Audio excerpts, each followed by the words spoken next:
Dihina miskin dan kampungan, Rania menunduk malu di sebuah restoran mewah. Ia tak berdaya saat mertuanya mencibirnya di depan umum. Namun, satu kalimat Rania mengubah segalanya, membuat semua orang, termasuk sang mertua, terdiam. Assalamualaikum warahmatullahi wabarakatuh. Kalian dari mana aja nih? Absen yuk, jangan lupa subscribe. Buat yang sudah subscribe, semoga selalu diberkahi kebaikan dan rezeki yang mengalir. Udara pagi di desa Mekarsari selalu membawa ketenangan yang tak ternilai. Aroma tanah basah sehabis embun malam berpadu dengan wangi melati yang merambat di pagar bambu, menciptakan simfoni alam yang selalu saya syukuri. Nama saya Rania, dan saya adalah seorang istri, juga menantu, yang hidup dalam kesederhanaan, namun dengan hati yang penuh harapan. Saya selalu mengenakan hijab, bukan hanya sebagai kewajiban, tapi juga sebagai penanda identitas dan keteguhan hati saya. Pernikahan saya dengan Arya, 2 tahun lalu, adalah sebuah peristiwa yang mengubah segalanya. Arya adalah pria baik hati, dengan senyum yang mampu meluluhkan setiap keraguan di hati saya. Dia berasal dari keluarga yang cukup berada di kota sebelah, sebuah jurang perbedaan yang seringkali menjadi pemicu friksi tak kentara. Saya, hanyalah gadis desa biasa, anak seorang petani, yang sehari-hari akrab dengan lumpur sawah dan panasnya matahari. Ibu Dewi, mertua saya, sejak awal memang menunjukkan gelagat tidak setuju. Bukan secara terang-terangan, melainkan melalui tatapan mata yang seringkali merendahkan, atau helaan napas panjang setiap kali saya mencoba berinteraksi. Saya tahu, ia menganggap saya tidak sepadan dengan putranya yang terpelajar dan memiliki masa depan cerah di kota. Apa kata orang nanti? Arya menikah dengan kembang desa yang tak punya apa-apa. Suara itu tak pernah terucap langsung, namun seolah menguar dari setiap gerak-geriknya. Saya hanya bisa tersenyum tipis, menanggapi setiap sindiran tak langsung itu dengan anggukan kepala dan kesabaran. Saya yakin, cinta kami akan menembus sekat perbedaan status sosial ini. Arya sendiri selalu membela saya, meski seringkali ia tak menyadari betapa dalam luka yang ditorehkan ibunya. Baginya, semua hanyalah perbedaan budaya yang wajar. Ah, andai saja ia tahu. Kehidupan di desa ini mengalir damai, namun di lubuk hati terdalam, saya menyimpan sebuah mimpi. Mimpi yang tak pernah saya ceritakan kepada siapapun, bahkan Arya sekalipun. Sebuah impian yang tumbuh dari kecintaan saya terhadap masakan tradisional, resep-resep warisan nenek yang begitu kaya rasa. Saya selalu percaya bahwa makanan yang dimasak dengan hati akan sampai ke hati pula. Setiap hari, setelah menyelesaikan pekerjaan rumah tangga dan membantu ibu di kebun, saya akan menghabiskan waktu di dapur. Bukan hanya sekadar memasak untuk keluarga, tapi juga mencoba berbagai variasi, mencatat setiap takaran, dan membayangkan sebuah tempat. Sebuah tempat di mana orang bisa menikmati kelezatan masakan Indonesia, dalam suasana yang hangat dan ramah. Mimpi itu bagai benih yang ditanam di tanah kering, membutuhkan banyak perjuangan dan kesabaran untuk tumbuh. Saya tahu, mewujudkan mimpi ini tidak akan mudah. Terutama dengan kondisi finansial keluarga saya yang pas-pasan, dan cibiran mertua yang terus menghantui. Namun, saya bukan tipe wanita yang mudah menyerah. Hijab yang saya kenakan adalah pengingat bahwa kekuatan sejati datang dari dalam, dari keyakinan dan ketabahan.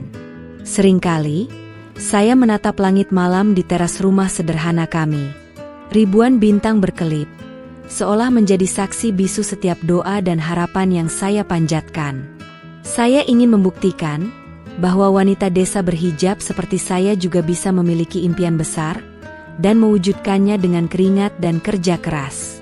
Saya ingin membuat Arya bangga, dan mungkin, suatu hari nanti, membuat Ibu Dewi melihat saya dari sudut pandang yang berbeda. Pernah suatu ketika, saat keluarga Arya berkunjung, saya menyajikan rendang buatan saya sendiri. Mereka semua memuji, kecuali Ibu Dewi. "Rania, rendangmu memang lumayan, Tapi tetap saja tidak bisa dibandingkan dengan rendang di restoran bintang 5 di kota. Rasanya terlalu kampung, ucapnya dengan nada datar, yang langsung memadamkan senyum di wajah saya.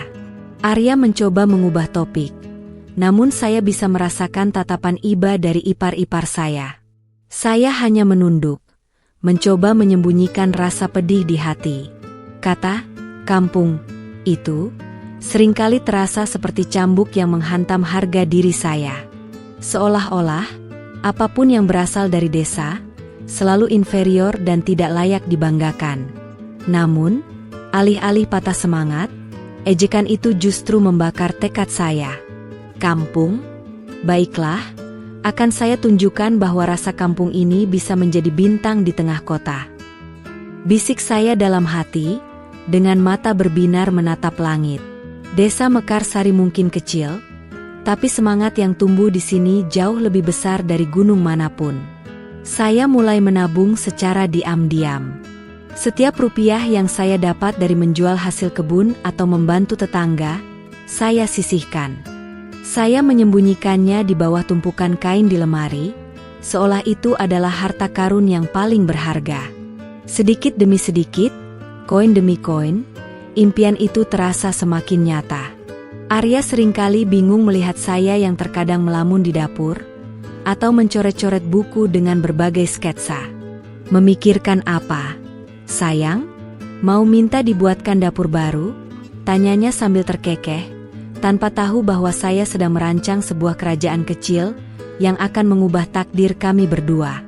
Malam itu, setelah Arya terlelap, saya membuka kembali buku sketsa saya.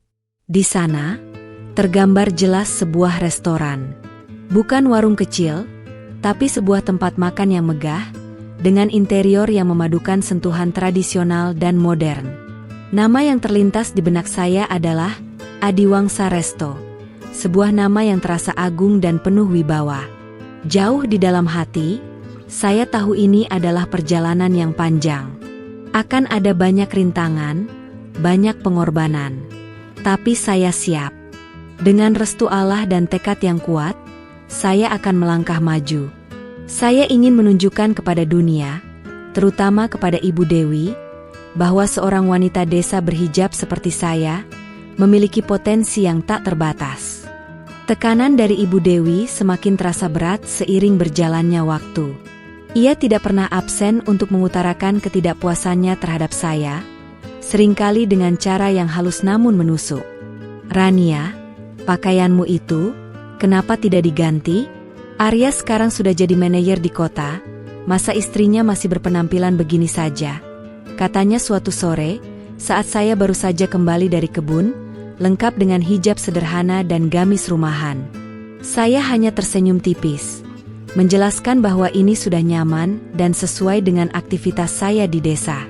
Namun ia tak pernah puas. Ia selalu membandingkan saya dengan menantu teman-temannya yang konon lebih modern dan berkelas. Seolah-olah, kesederhanaan adalah sebuah celah yang harus saya tutupi. Saya tahu, ini semua berasal dari pandangannya yang menganggap latar belakang desa saya sebagai beban. Hati saya perih, tentu saja. Namun, saya memilih untuk tidak menunjukkannya. Saya tahu, jika saya meladeni, hanya akan memperkeruh suasana dan membuat Arya semakin tidak nyaman. Ia seringkali berdiri di antara kami, mencoba menengahi, meski seringkali ia sendiri tak paham akar masalah sebenarnya. Ia hanya melihat pertengkaran kecil, bukan luka yang tersembunyi. Di balik kesabaran dan ketenangan saya, ada api yang terus membakar. Api tekad untuk membuktikan bahwa nilai seseorang tidak diukur dari harta atau asal-usul, melainkan dari kerja keras, kejujuran, dan kemampuannya untuk menggapai impian. Saya adalah seorang Rania, dengan hijab yang menutupi aurat saya, namun tidak membatasi impian saya. Mimpi yang saya sembunyikan itu, semakin jelas bentuknya. Saya mulai meluangkan waktu lebih banyak untuk belajar. Membaca buku-buku tentang manajemen bisnis, pemasaran, dan kuliner. Saya bahkan diam-diam mengikuti kursus memasak daring dengan uang hasil tabungan saya. Setiap kali Arya bertanya sedang apa, saya hanya menjawab, belajar resep baru. Sayang, dengan senyum lebar, menyembunyikan tujuan sebenarnya. Saya juga mulai memperhatikan detail-detail kecil saat kami berkunjung ke restoran di kota. Mulai dari penataan meja, jenis piring yang digunakan, hingga cara pelayan berinteraksi dengan pelanggan. Semuanya saya catat dalam pikiran saya, bagai seorang mata-mata yang sedang mengumpulkan informasi penting untuk misi rahasianya. Uang tabungan saya terus bertambah, meskipun lambat. Setiap receh yang saya sisihkan terasa sangat berharga. Saya bahkan menjual beberapa perhiasan lama pemberian ibu, tanpa sepengetahuan siapapun. Ini bukan hanya tentang uang, tapi tentang investasi pada masa depan, pada sebuah harapan yang saya genggam erat. Arya memang pria yang baik. Ia selalu mendukung saya, selalu menguatkan saya, meskipun ia tidak tahu apa yang sebenarnya saya rencanakan. Ia hanya melihat istrinya yang rajin belajar dan memasak, tanpa tahu bahwa di balik itu semua, ada seorang pejuang yang sedang membangun kerajaannya sendiri. "Kamu memang istri idaman, Rania," pujinya suatu malam, membuat hati saya menghangat sekaligus merasa bersalah karena merahasiakan sesuatu darinya. Saya seringkali merasa bersalah karena tidak jujur sepenuhnya kepada Arya. Namun, saya ingin ini menjadi kejutan. Sebuah pembuktian yang akan membuat semua orang terdiam. Terutama Ibu Dewi. Saya ingin ia melihat bahwa menantu yang selama ini ia rendahkan, ternyata memiliki kemampuan yang tak pernah ia duga. Pernah satu kali, saat ada acara arisan keluarga besar di rumah Ibu Dewi, saya harus mengalami penghinaan yang lebih dalam. Para ibu-ibu sosialita itu membicarakan bisnis dan investasi, sementara Ibu Dewi dengan sengaja menarik saya ke tengah obrolan. "Ini menantu saya, Rania. Asalnya dari desa, jadi wajar kalau tidak mengerti obrolan seperti kita ini," katanya dengan nada merendahkan, membuat semua mata tertuju pada saya. Saya merasakan pipi saya memanas. Ingin rasanya menangis dan lari. Namun saya menahannya. Saya tersenyum. "Betul, Bu. Saya memang belum banyak tahu tentang bisnis besar seperti ibu-ibu. Tapi saya sedang belajar kok," jawab saya lembut, mencoba mempertahankan martabat diri. Reaksi mereka bermacam-macam. Ada yang tersenyum geli, ada yang menatap iba, dan Ibu Dewi justru semakin sombong. "Lihat kan, pendidikan memang penting, Rania. Jangan cuma berkutat di dapur saja," tambahnya, seolah ingin menghancurkan sisa-sisa kepercayaan diri saya. Malamnya, saya menangis di dalam kamar mandi. Arya mencoba menghibur saya, namun ia tidak tahu seberapa dalam kata-kata ibunya menusuk hati saya. Dalam hati, saya bersumpah, saya akan membuktikan kepada mereka semua bahwa wanita berhijab dari desa ini mampu melakukan lebih dari sekadar berkutat di dapur. Setiap tetesan air mata adalah pupuk bagi impian saya. Setiap kata pedas adalah bahan bakar yang membakar semangat saya. Saya bukan hanya ingin membuktikan kepada mereka, tapi juga kepada diri saya sendiri, bahwa saya kuat, saya mampu, dan saya pantas mendapatkan lebih dari sekadar diremehkan. Sketsa-sketsa restoran saya semakin detail. Saya mulai memikirkan konsep, menu andalan, hingga seragam pelayan. Adiwangsa Resto, nama itu terus terngiang di benak saya, seolah memanggil-manggil untuk segera diwujudkan. Saya ingin restoran itu tidak hanya menyajikan makanan lezat, tapi juga pengalaman yang tak terlupakan bagi setiap tamunya. Desa Mekarsari memang tempat kelahiran saya, tempat saya dibesarkan dengan nilai-nilai kesederhanaan dan ketulusan. Namun, saya tahu bahwa impian saya tidak bisa hanya berdiam diri di sini. Saya harus melangkah, mengambil risiko, dan menjelajah dunia yang lebih luas. Saya membayangkan sebuah restoran mewah, dengan lampu-lampu kristal yang berkilauan, meja-meja yang tertata apik, dan aroma masakan yang menggoda selera. Sebuah tempat di mana setiap tamu merasa dihargai, tanpa memandang latar belakang mereka. Sebuah tempat yang akan saya ciptakan dengan kedua tangan saya sendiri. Dan yang terpenting, saya ingin restoran ini menjadi saksi bisu perjalanan saya.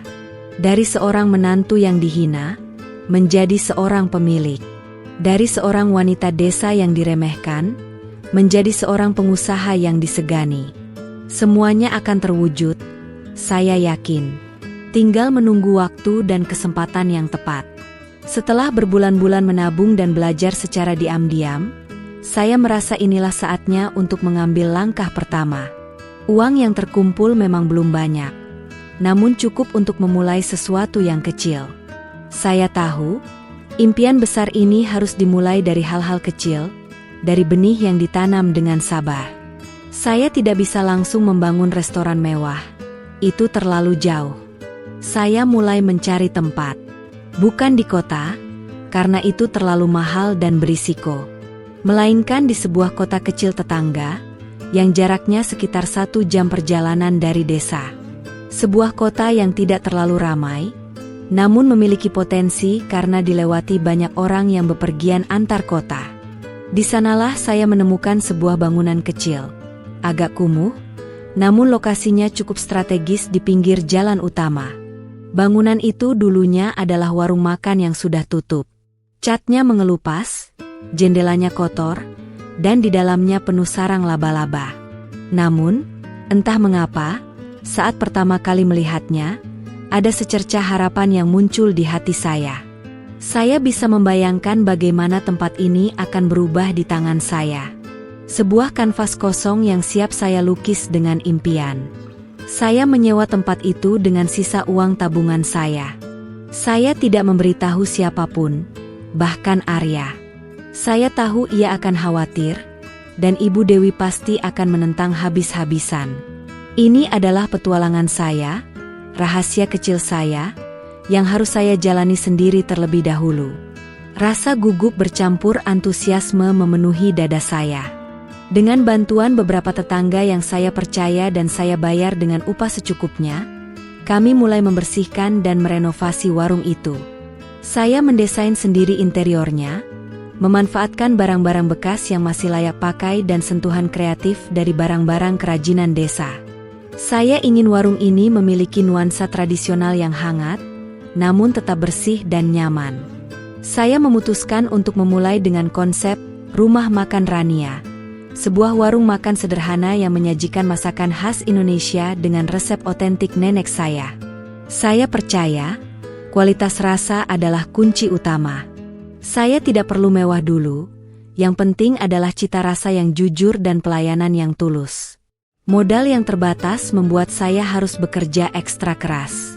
Saya sendiri yang berbelanja bahan baku di pasar subuh setiap hari, memilih sayuran segar dan bumbu-bumbu terbaik.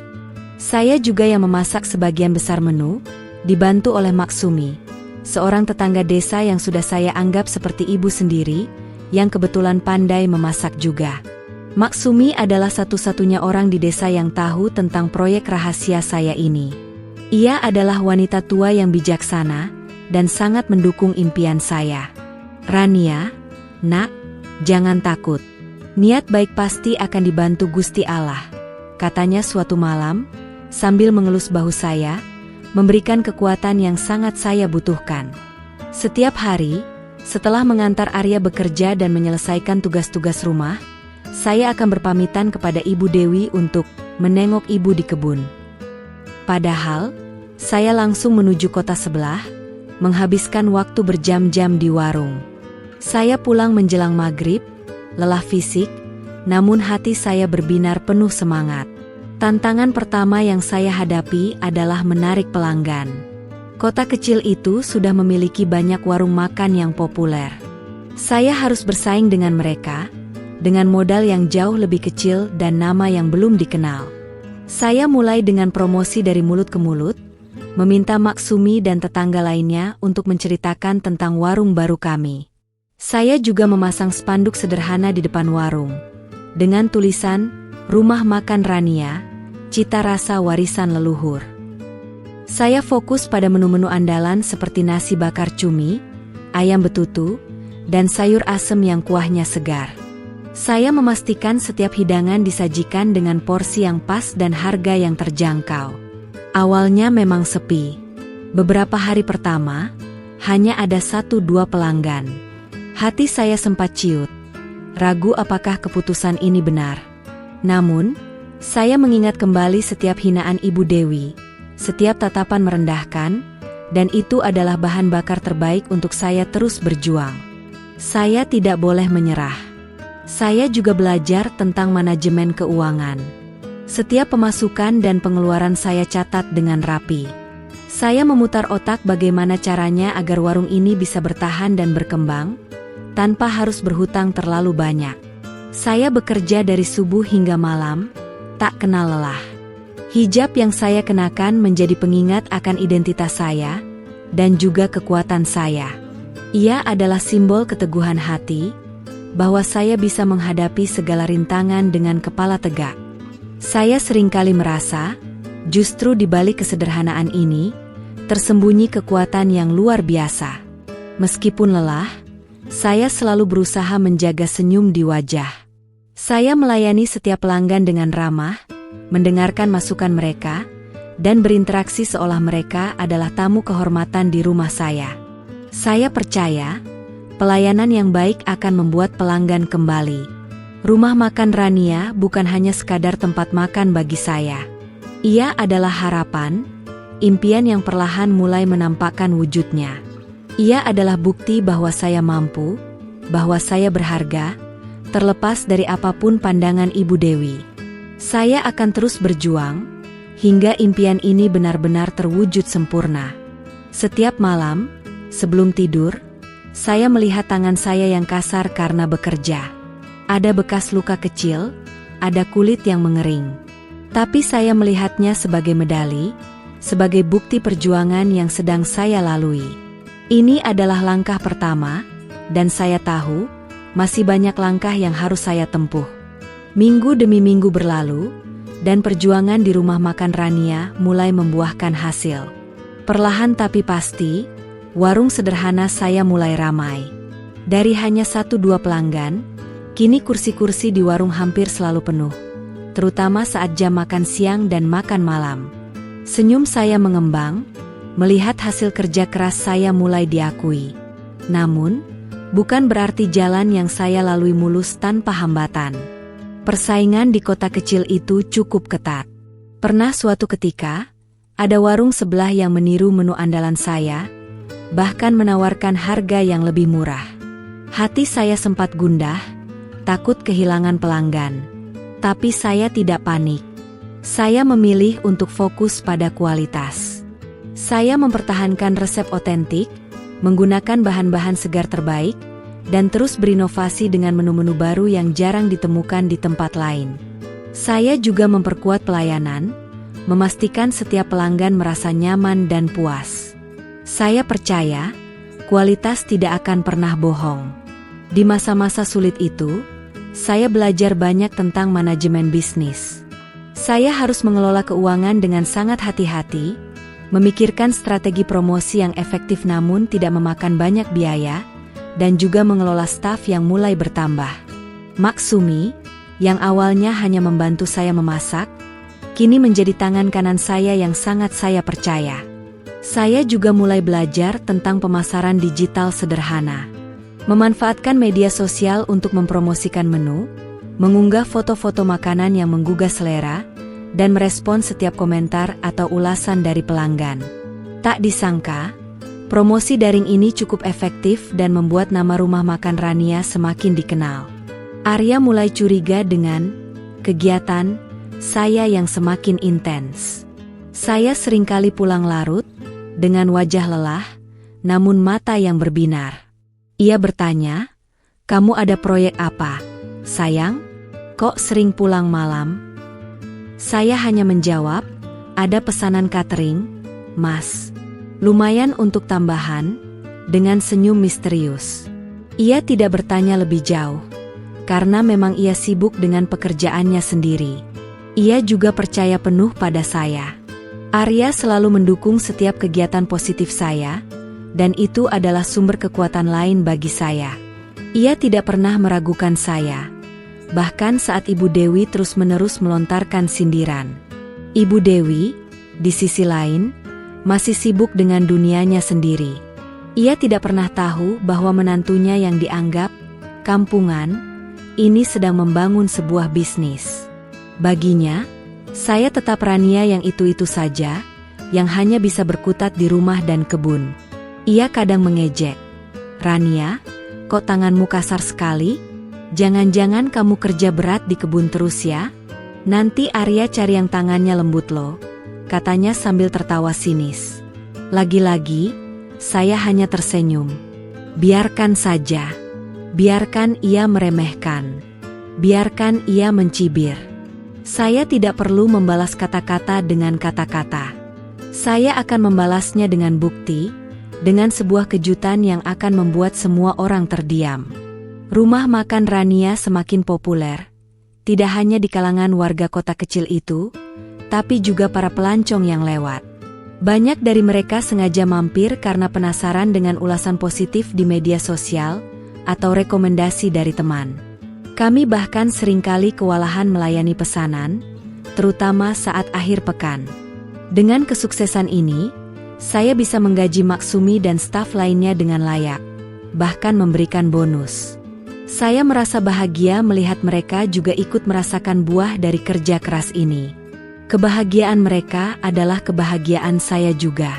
Saya membangun tim yang solid, yang memiliki visi yang sama dengan saya.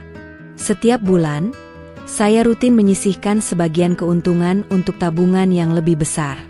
Tabungan ini bukan lagi untuk bertahan hidup, melainkan untuk mewujudkan mimpi yang sebenarnya, Adiwangsa Resto.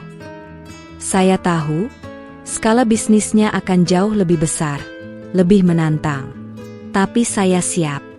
Saya mulai mencari lokasi yang lebih prestisius, di kota yang lebih besar, namun tetap dalam jangkauan dari desa.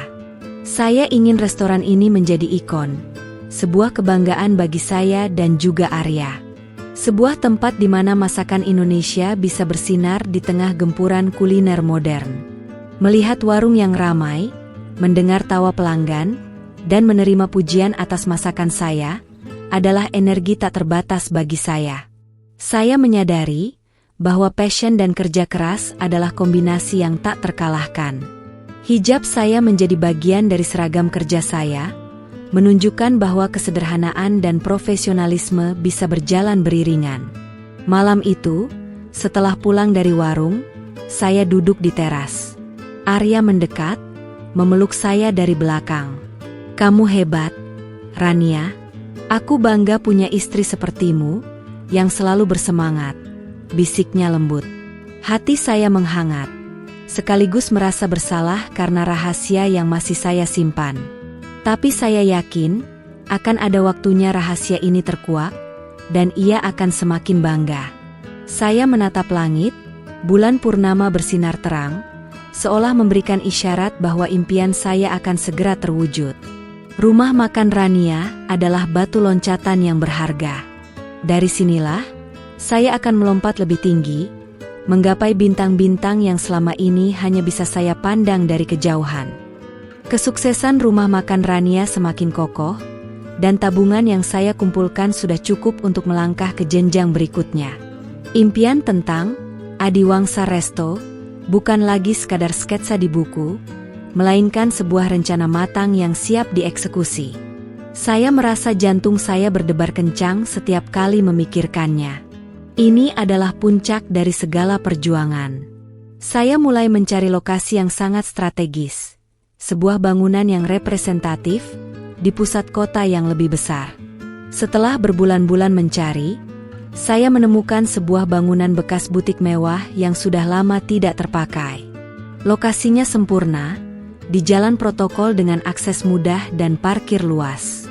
Harga sewanya memang fantastis, namun saya tahu ini adalah investasi yang sepadan. Proses negosiasi sewa dan perizinan saya lakukan sendiri, dengan bantuan seorang konsultan hukum yang saya sewa secara rahasia.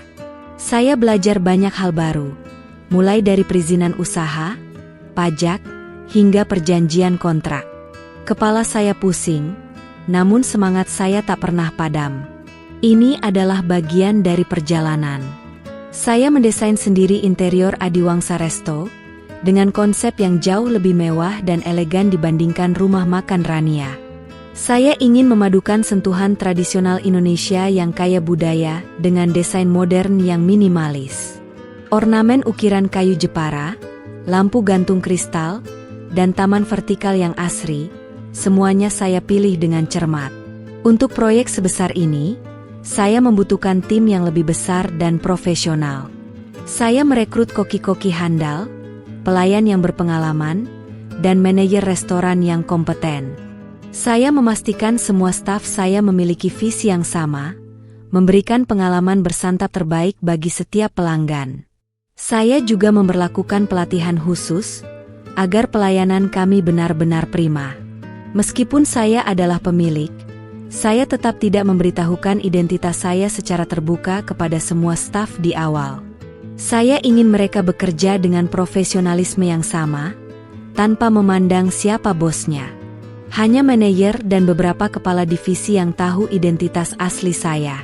Ini adalah bagian dari strategi saya untuk menjaga kerahasiaan dari keluarga Arya. Saya masih menjaga rahasia besar ini dari Arya dan Ibu Dewi. Saya tahu ini adalah risiko. Namun, saya ingin kejutan ini menjadi sangat istimewa. Saya ingin mereka melihat hasil akhir dari perjuangan saya, tanpa harus melalui proses panjang yang penuh keraguan dan cibiran. Arya masih percaya bahwa saya sibuk dengan catering-catering besar. Setiap pagi, setelah mengurus rumah, saya akan bergegas ke lokasi Adiwangsa Resto, mengawasi pembangunan, berdiskusi dengan arsitek dan kontraktor, hingga memastikan setiap detail sesuai dengan visi saya. Saya bahkan ikut turun tangan membersihkan, menata, dan memilih setiap pernak-pernik dekorasi. Saya ingin restoran ini benar-benar mencerminkan jiwa saya. Ibu Dewi sesekali menelepon Arya, mengeluhkan saya yang terlalu sibuk. Arya, istrimu itu kok makin jarang di rumah? Apa tidak bosan di dapur terus? Nanti kamu dicuekin loh, ujarnya, tanpa tahu bahwa dapur yang saya urus kini berukuran raksasa dan bertaraf internasional. Saya hanya tersenyum kecut mendengar cerita Arya. Biarkan saja. Sebentar lagi, semua keraguan dan cibiran itu akan terbayar lunas. Saya membayangkan wajah Ibu Dewi saat tahu kebenaran ini. Apakah ia akan terkejut? Atau justru semakin marah? Entahlah. Yang jelas, saya ingin membuktikan diri. Akhirnya, hari yang ditunggu-tunggu pun tiba, Grand Opening Adiwangsa Resto. Saya mengundang banyak relasi bisnis, rekan-rekan media, dan beberapa influencer kuliner. Restoran itu tampak sangat megah, dengan lampu-lampu yang bersinar keemasan, aroma masakan lezat yang menguar, dan alunan musik tradisional yang menenangkan. Saya mengenakan gamis sederhana namun elegan, dengan hijab syari yang saya kenakan. Saya tidak ingin terlihat mencolok. Saya ingin fokus pada restoran saya. Saya berdiri di samping manajer, menyambut setiap tamu dengan senyum ramah. Restoran itu langsung menjadi perbincangan hangat di kalangan masyarakat kota. Ulasan-ulasan positif bermunculan di media sosial dan koran lokal. Adiwangsa Resto disebut-sebut sebagai restoran masakan Indonesia terbaik di kota itu, dengan konsep yang unik dan cita rasa yang otentik. Hati saya meluap-luap bahagia. Ini adalah hasil dari keringat dan air mata, dari setiap detik perjuangan yang saya lalui. Arya datang di hari pembukaan. Ia tahu saya memiliki bisnis catering yang sukses. Namun ia tidak tahu persis seberapa besar. Ia terkejut melihat kemegahan Adiwangsa Resto. Ini proyek cateringmu, Rania? Tanyanya terkesima, matanya memancarkan kekaguman. Saya hanya tersenyum, kurang lebih begitu, Mas. Malam itu, saya kembali ke desa dengan perasaan campur aduk. Bangga, lelah, dan sedikit takut. Takut akan reaksi Ibu Dewi saat semua ini terbongkar. Namun, saya juga merasa siap. Siap menghadapi apapun yang akan terjadi. Ini adalah babak baru dalam hidup saya, dan saya siap menghadapinya. Saya memandangi sketsa restoran Adiwangsa di buku saya. Kini, gambar itu telah menjadi kenyataan yang jauh lebih indah dari yang saya bayangkan. Ini bukan hanya tentang restoran, tapi tentang sebuah impian yang terwujud. Sebuah pengingat bahwa tidak ada yang tidak mungkin jika kita memiliki tekad dan keyakinan. Beberapa minggu setelah grand opening Adiwangsa Resto, Ibu Dewi menelepon Arya. Nada suaranya terdengar antusias, sesuatu yang jarang saya dengar saat ia berbicara tentang hal-hal di luar lingkaran sosialitanya. Saya mendengarkan dari kejauhan, saat Arya mengangguk-angguk di telepon. Arya, kebetulan ibu ada acara penting bulan depan. Teman-teman ibu ingin merayakan ulang tahun pernikahan mereka, dan ibu ingin merayakannya di tempat paling bergengsi di kota. Kata mereka, ada restoran baru yang mewah sekali, namanya Adiwangsa Resto, ucap Ibu Dewi, suaranya terdengar samar namun jelas di telinga saya. Jantung saya langsung berdegup kencang. Saya terpaku di tempat. Adiwangsa Resto? Restoran yang ia maksud adalah restoran saya sendiri. Sebuah senyum tipis, bercampur gugup dan geli, muncul di bibir saya. Ini dia, momen yang saya tunggu-tunggu, sekaligus momen yang paling saya takutkan. Momen di mana semua rahasia akan terbongkar. Arya menoleh ke arah saya setelah menutup telepon. Rania, bulan depan kita akan ke Adiwangsa Resto. Kata ibu, itu restoran paling bagus di kota. Kamu ikut ya, sayang, ucapnya riang, tanpa menyadari betapa ironisnya situasi ini. Saya hanya mengangguk, mencoba menyembunyikan gejolak di hati saya. Sepanjang minggu itu, saya merasakan campur aduk emosi, antara takut dan bersemangat. Takut akan reaksi Ibu Dewi yang mungkin akan mempermalukan saya di depan umum, namun juga bersemangat karena akhirnya saya bisa menunjukkan kepadanya siapa sebenarnya Rania. Ini adalah ujian terbesar bagi kesabaran dan ketabahan saya. Beberapa hari sebelum acara, Ibu Dewi kembali menghubungi. Kali ini, ia langsung mengkritik penampilan saya. Rania, nanti pakai baju yang bagus ya. Jangan pakai gamis atau hijabmu yang sederhana itu. Malu-maluin kalau ke Adiwangsa Resto pakai baju lusuh begitu. Pakai saja gaun yang ibu belikan tempo hari, katanya, dengan nada memerintah. Saya hanya bisa menahan napas.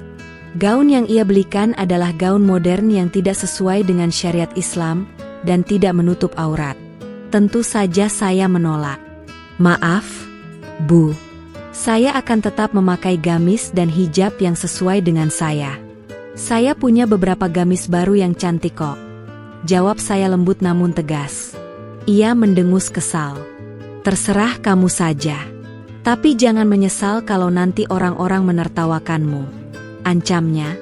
Saya hanya bisa berdoa. Semoga saya kuat menghadapi semua ini. Hijab saya adalah mahkota saya, dan saya tidak akan pernah menukarnya demi apapun. Apalagi hanya untuk menghindari cibiran. Hari H tiba. Saya memilih gamis berwarna coklat muda dengan hiasan bordir sederhana, dipadukan dengan hijab syari berwarna senada.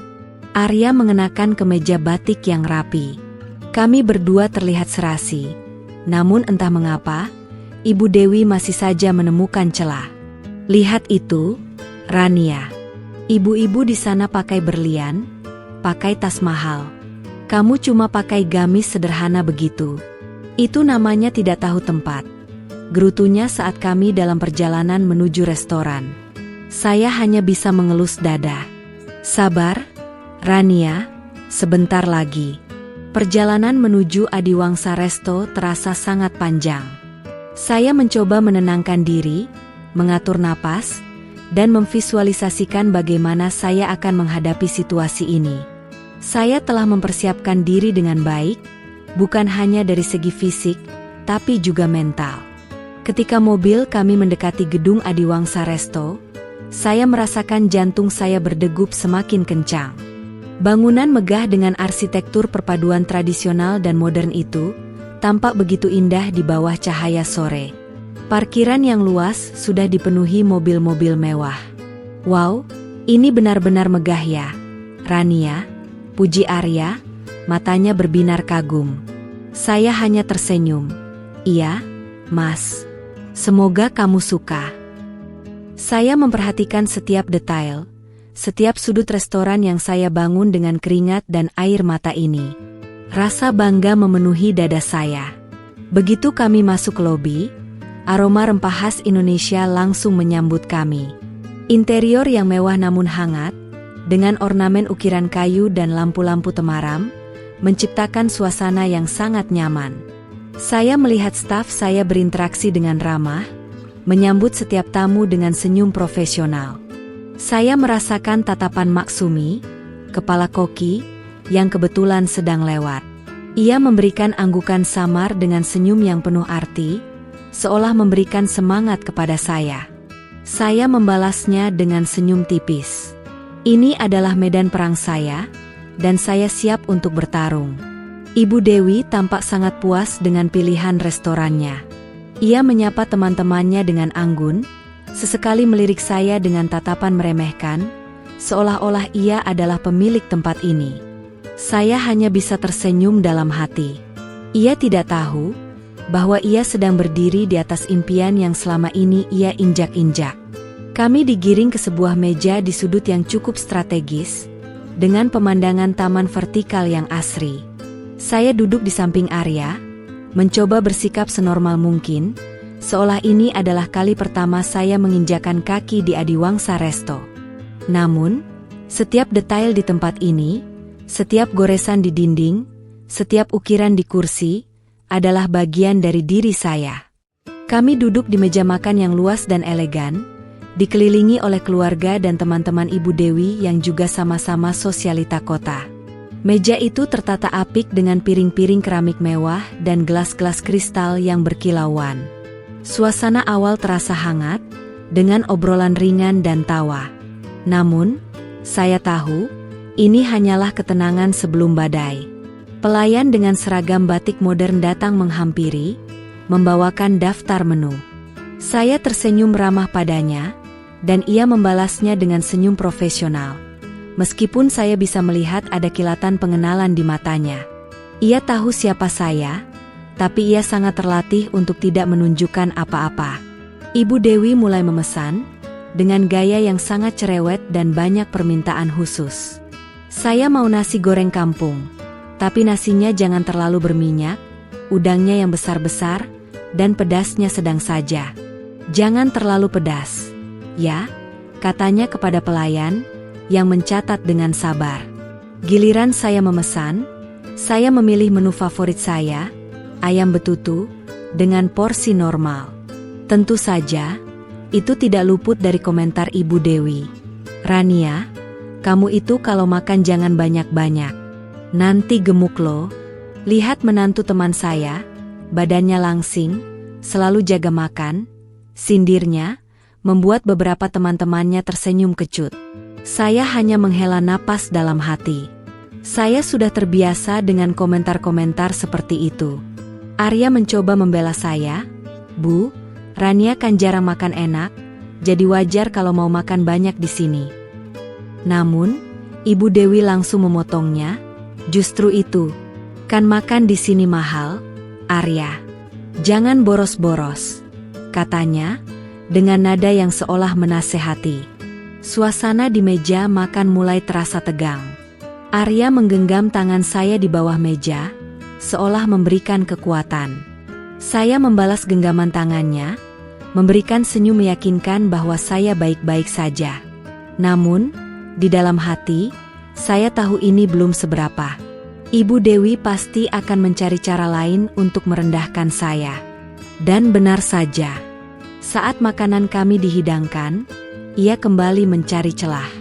Saya menikmati ayam betutu saya dengan lahap, merasakan setiap bumbu yang begitu familiar di lidah saya. Ini adalah resep yang saya kembangkan sendiri, dengan sentuhan rahasia dari nenek. "Rania, kamu itu makannya cepat sekali. Jangan-jangan tidak pernah makan enak ya di desa? Sampai kayak orang kelaparan begitu," lontarnya dengan suara cukup keras, sehingga beberapa meja di sekitar kami melirik ke arah kami. Jantung saya berdenyut. Penghinaan di depan umum. Pipi saya memerah.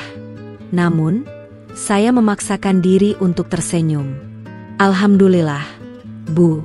Rasanya enak sekali, jadi saya menikmatinya. Jawab saya, mencoba tetap tenang. Saya melihat Maksumi, yang kebetulan lewat di dekat meja kami, melirik dengan prihatin. Ibu Dewi tidak berhenti di situ. Ia mulai membandingkan saya dengan menantu teman-temannya yang lain. Coba lihat menantu Ibu Bunga.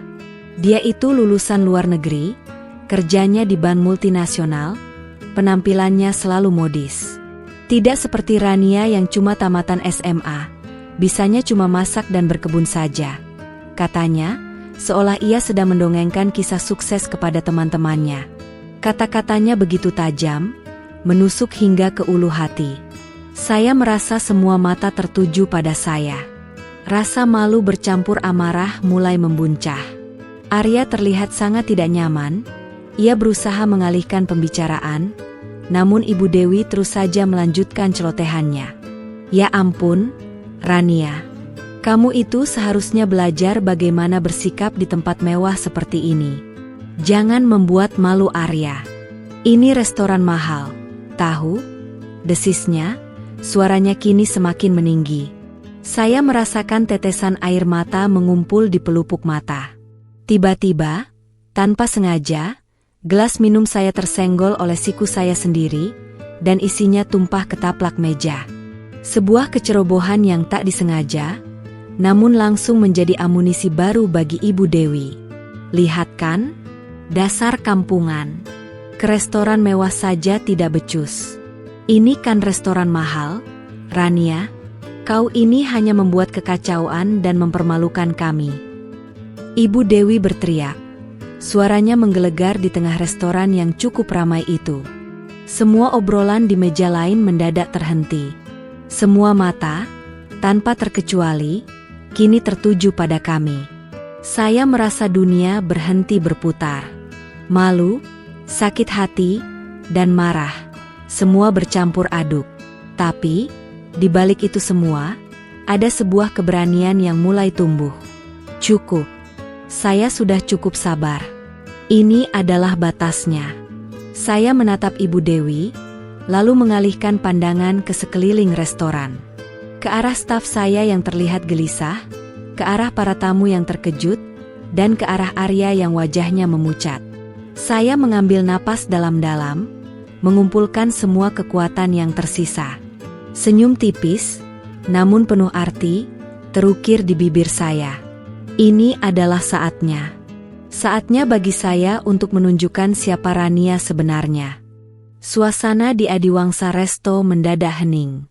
Teriakan Ibu Dewi yang menyebut saya, kampungan, dan pembuat malu, masih terngiang, bergema di antara piring-piring keramik dan gelas kristal. Semua mata tertuju pada saya, termasuk mata Arya yang kini dipenuhi kekhawatiran dan rasa bersalah.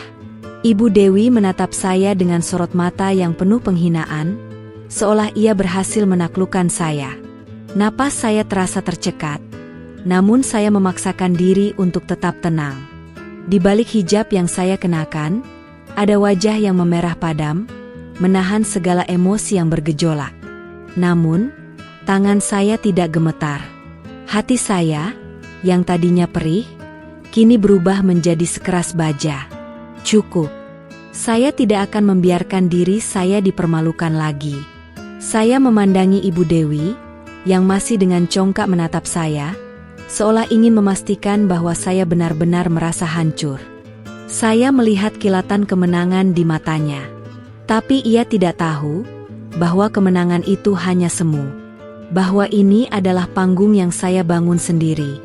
Saya mengalihkan pandangan ke sekeliling, ke arah para pelayan yang kini berdiri tegang, dan ke arah para tamu yang kini berbisik-bisik, mencoba menebak apa yang sedang terjadi.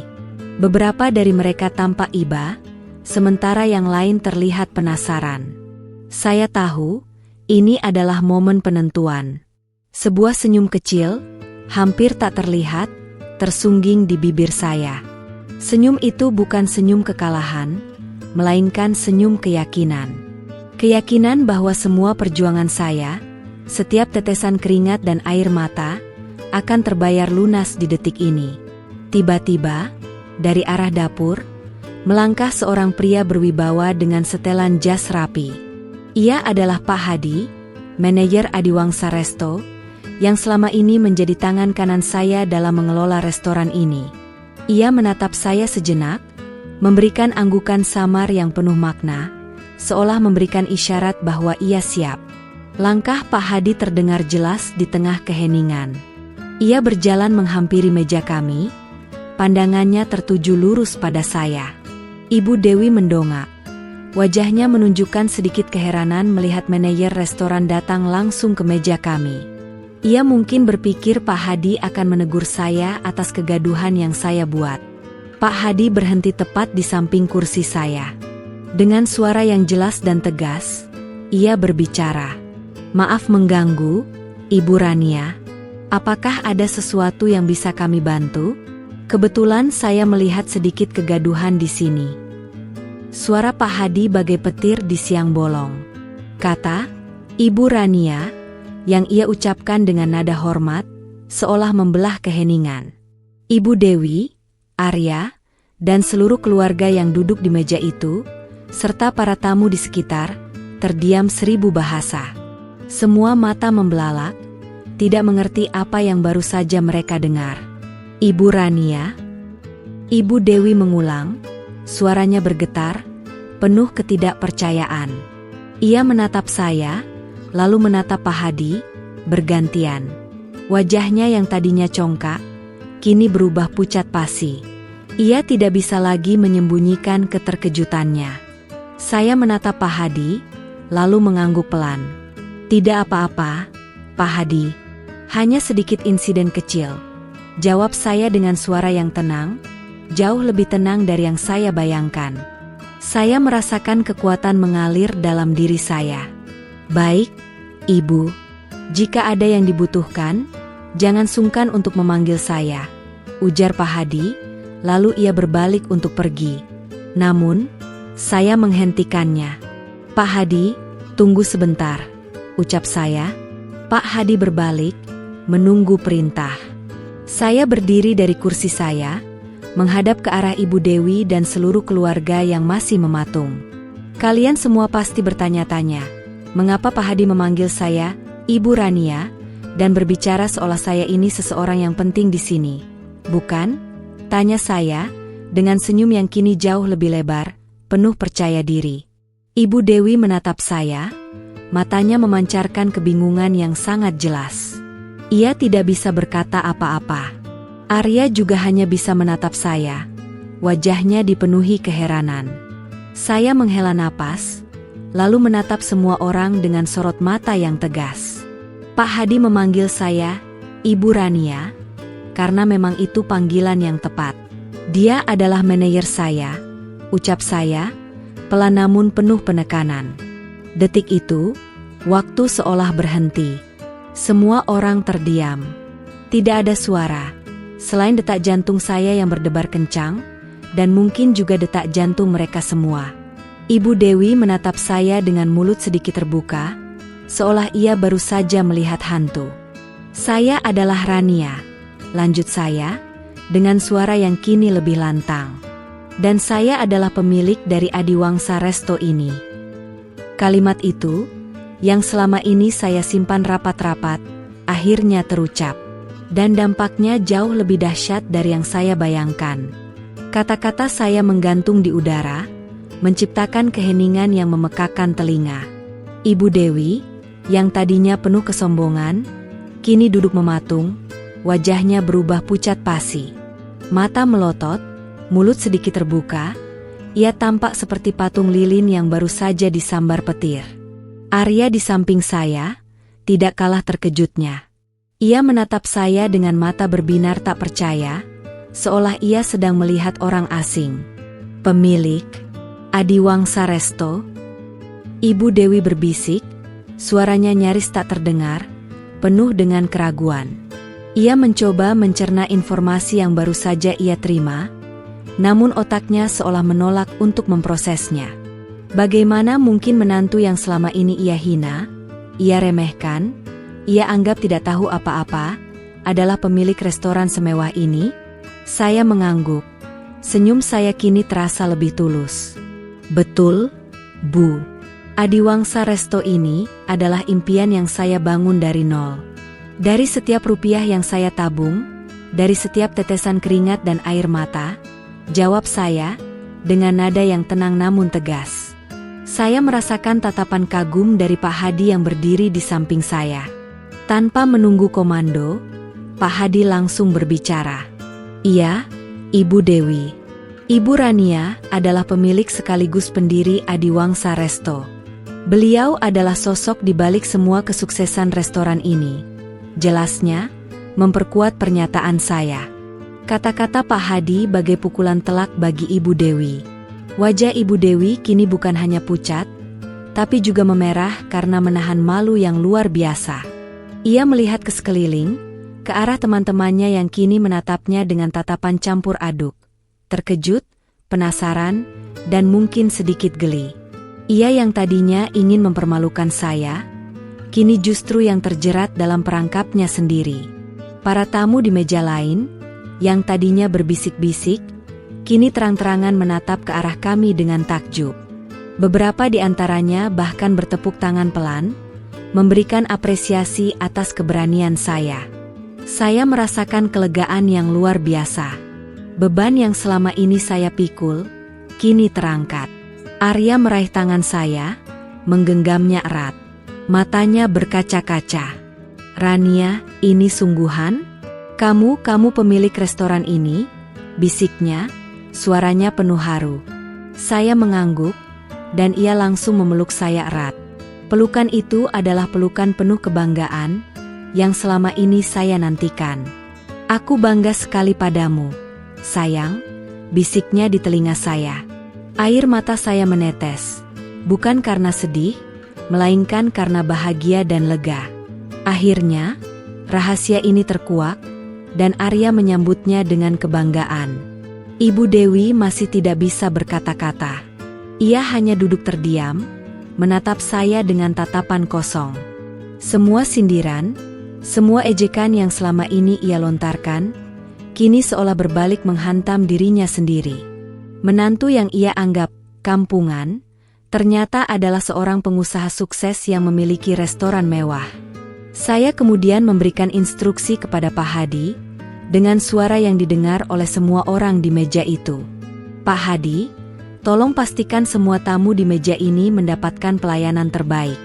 Dan untuk minuman yang tumpah, tidak perlu khawatir. Itu hanya kecerobohan kecil, ucap saya, dengan nada yang penuh wibawa. Pak Hadi mengangguk hormat, lalu bergegas melaksanakan perintah saya. Saya kembali duduk, menatap Ibu Dewi yang kini menunduk. Ia tidak lagi berani menatap mata saya. Rasa malu yang ia rasakan pasti sangat besar.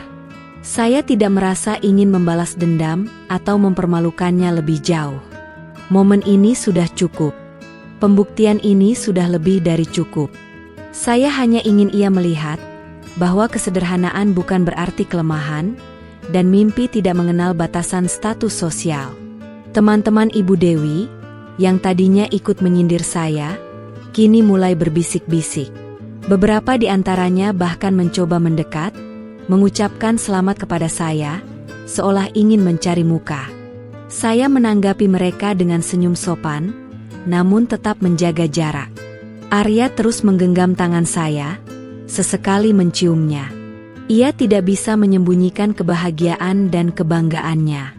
Ia melihat saya dengan tatapan yang berbeda, tatapan penuh kekaguman dan cinta yang semakin dalam. Di dalam hati, saya bersyukur.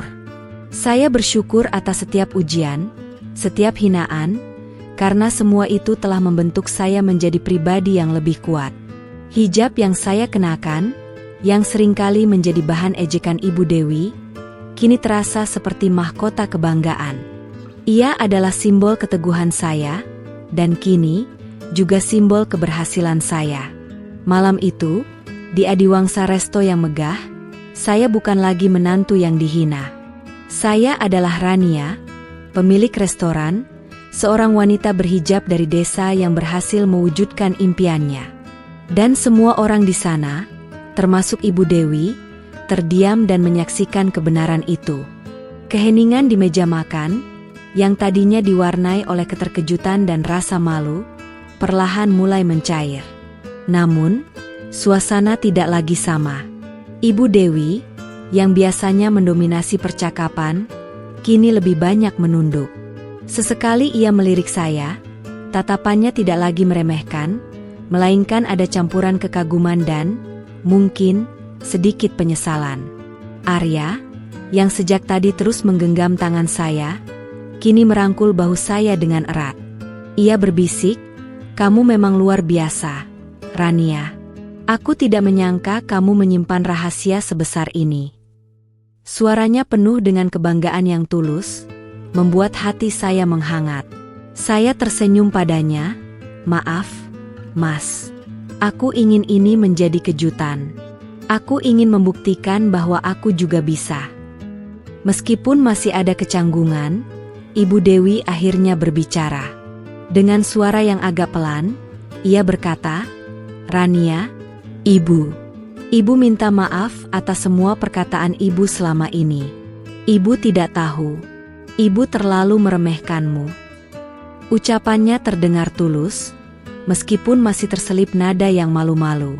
Ini adalah pertama kalinya ia meminta maaf kepada saya. Hati saya tersentuh. Saya tahu, tidak mudah bagi Ibu Dewi untuk mengakui kesalahannya. Saya menatapnya, lalu tersenyum lembut.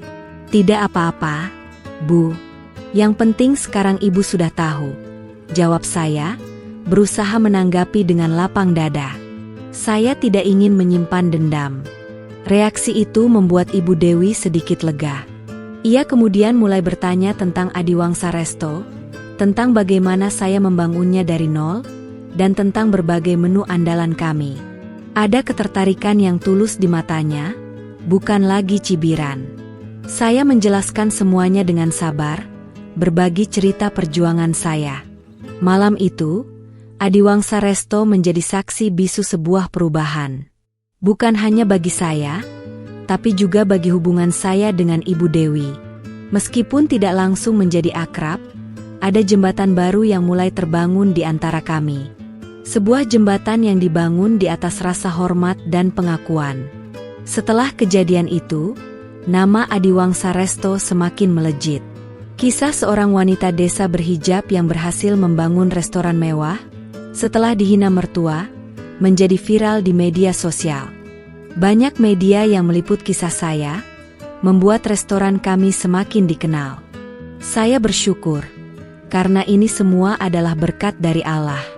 Saya tetap menjadi Rania yang sederhana. Hijab saya tetap melekat, tidak berubah. Saya masih sering pulang ke desa, membantu ibu di kebun, dan menyapa tetangga.